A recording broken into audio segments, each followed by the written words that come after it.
Hey guys, Chris Anderson here from the 3Gun Nation Pro Series, and in today's pro tip I want to cover some of the basics of setting up your belt for competition use.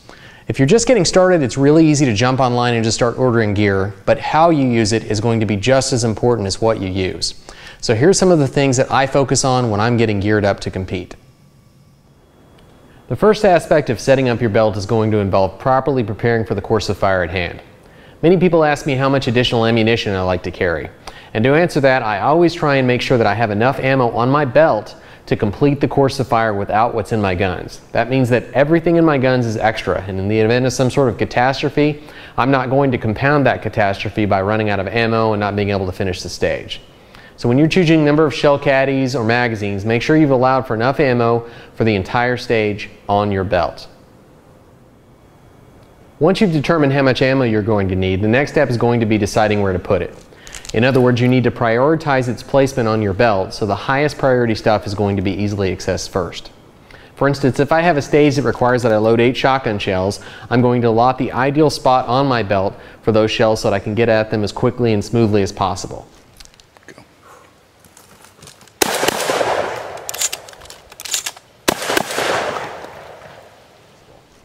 If you have a heavy pistol stage that requires a couple of reloads, I may only need a couple of shotgun shells for backups, and then my pistol magazines are going to take precedence. So I'll make space for them at the expense of the placement of my shotgun caddy, since getting clean grabs on these magazines is going to mean much faster stage times.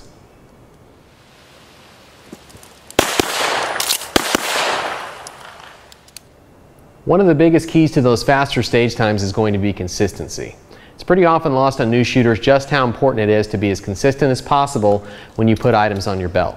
Consistency in placement allows you to take advantage of muscle memory and save time when you need to pull something off of your belt quickly. I always do my best to have my pistol indexed in the exact same place every time. I actually use my holster to index the rest of my belt on my waist. That means my draws are going to be the exact same every time I pull the pistol out of the holster. The same is true for everything else whenever possible. I always have my backup rifle magazine in the same spot on the back of my belt. It's a lower priority position since rifle reloads are generally pretty unusual, but it's also consistently in the exact same spot. That means if I need it, I'm going to be able to get at it quickly.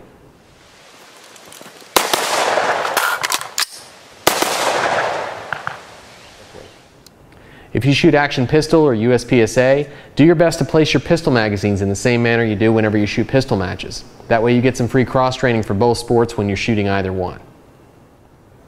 Probably the most important thing of all to focus on with your belt setup is going to be security.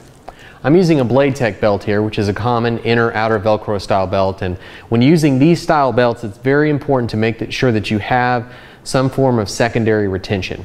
All of these belts usually include a Velcro keeper, and there are several alternatives in the aftermarket that do the same thing, but these are mandatory. 3Gun is dynamic. We do a lot of running around and are typically carrying a bunch of weight on our belts, so make sure that you're taking steps to keep it locked on. YouTube is full of videos of guys losing their belts in matches, and obviously that's going to be the last thing you want. Best case scenario is you have a slow stage time. Worst case, it might get you disqualified. So I have 4 priorities in place every time I put my belt on.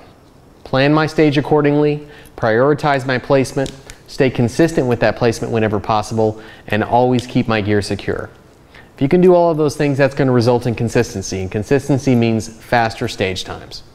I hope that helps you get started. Thanks for watching.